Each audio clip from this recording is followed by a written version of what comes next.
Reubeuss TV mooy suñu télé. La chaîne de la vérité.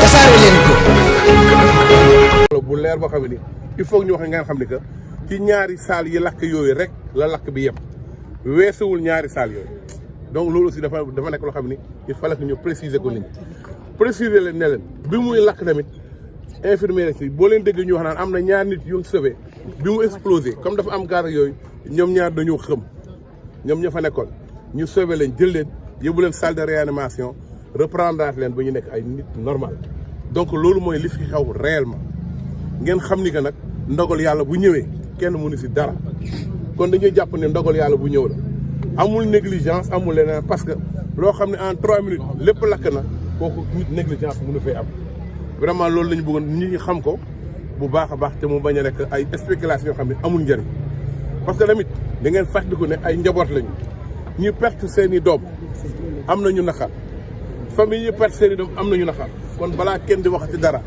na xalaat d'abord famille yooyu ba pare balaa ngay wax leneen parce que ku mu daloon si yow it li ngay jëkk xalaat mooy naka lañ la nit ñi ñëwee di la wax massa wala di nit ñi di la dëfal kon loolu dañ ci kontaan di leen sant yàlla di sant yàlla bi nga xamee ni président moo jëkk a commencé wax di defal nit ñi parce que nag dëkk bi bu fi dara xëyee mu incident bu mel nii aman naa yaakaar ne balaa ko kenn di yëg président moo koy jëkk yëg yàlla def na bu mu ko yëgee tamit def na déclaration muy benn décrété na 3 jours de deuil national à partir de jeudi nee na aussi bu bu samedi bu soobee yàlla dina ñëw seet si nit ñi pour compenser defe naa ne loolu bu ko defee war na doy message bi may lancé mooy yéen journalistes yi dama ne li may wax mooy yéen message bi may lancé mooy ngeen bàyyi commentaire tey wax li nit ñi wax bàyyi leen commentaire bi day yàq parce que boo commentaire jaar ki côté boo xam ne nit ñi waxuñu loolu day nekkaat beneen musiba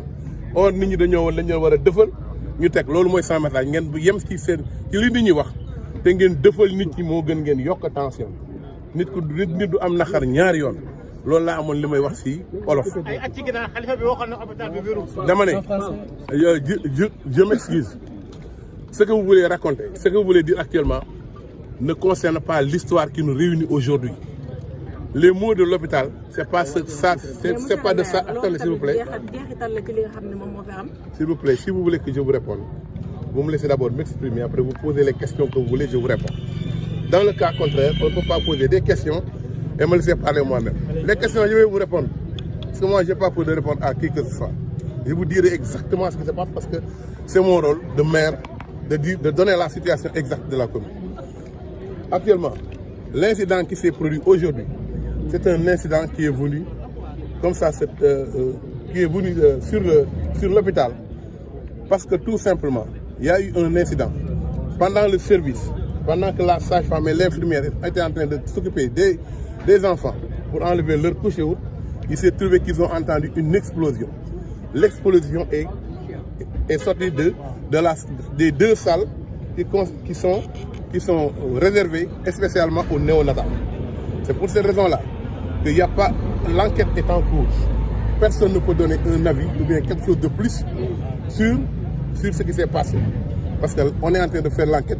Il y a la police scientifique qui est arrivée, il y a les autres qui sont arrivés. Donc l'ensemble des services qui sont pour la sécurité ou bien pour le type sont déjà passés depuis hier soir, ainsi que le procureur de la République. Je pense que ça, c'est des choses sur lesquelles on peut être d'accord que quand il y a un incident, on laisse la justice faire son travail et que les gens fassent leur travail comme ça se doit. Ce que nous disons seulement, c'est que nous demandons à l'ensemble des services d'information qui informent les populations de se limiter à l'information qu'on vous donne, d'éviter les commentaires parce que les commentaires, c'est des commentaires qui chacun apprécie à sa manière. Et nous, on ne veut pas que les gens apprécient à la manière, on veut que les gens mettent le doigt sur le problème réel. On ne veut pas de commentaires là-dessus parce que les commentaires sont faits. Il faut penser aux familles. Les familles qui sont victimes, c'est des familles, c'est des mamans. Des gosses sont partis, mais leurs mamans restent ici avec leur douleur. Elles ont fait 9 mois pour porter leur enfant. Aujourd'hui, si elles le perdent en moins d'une semaine, ou bien en moins de 3 minutes, ça veut dire qu'elles ont de la souffrance en eux. La seule chose qu'on peut faire, c'est de les aider à supporter cette souffrance et de les accompagner dans cette souffrance.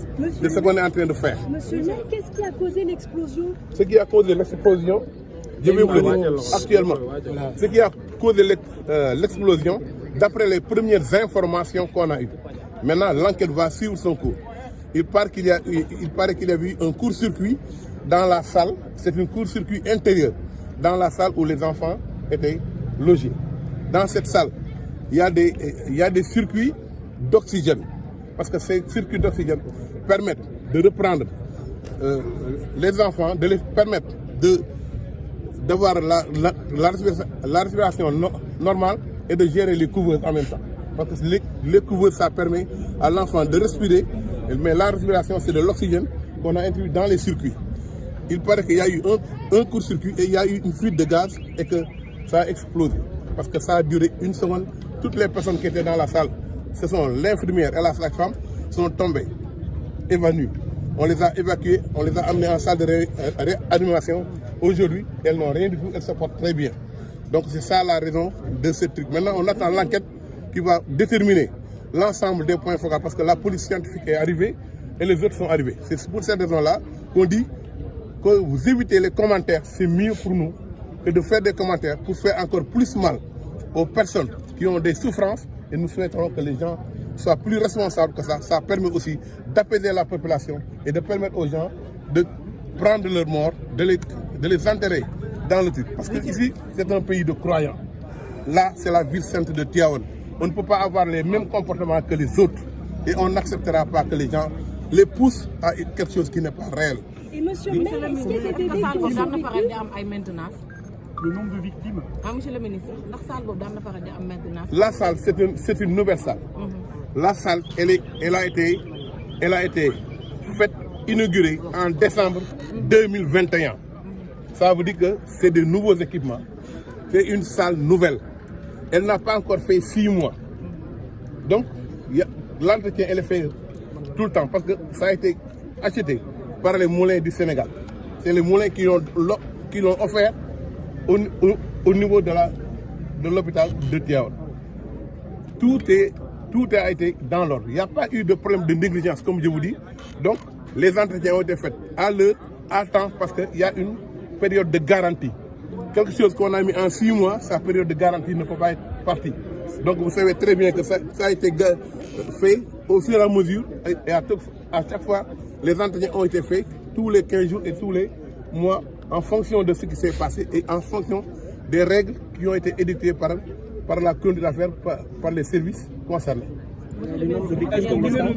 Actuellement, le nombre de victimes se trouve à 11 bébés. Combien de survivants? Il n'y a pas, vous savez, il n'y a pas eu de survivants dans les bébés qui étaient dans les couveuses parce qu'ils ont tous été brûlés à un certain degré où ils ne pouvaient plus avoir la vie. Mais tous les bébés sont sur place et on attend maintenant le procureur pour qu'il fasse son diagnostic et faire sa conférence de presse cet après-midi pour pouvoir nous édifier sur ce qu'on fera avec ces bébés. Je vous remercie. di gërëm bu baax di wax ne mbir mi ba muy am démb mu nga fekk Genève may représenté Sénégal ci 75e assemblée générale de l'Organisation mondiale de la santé.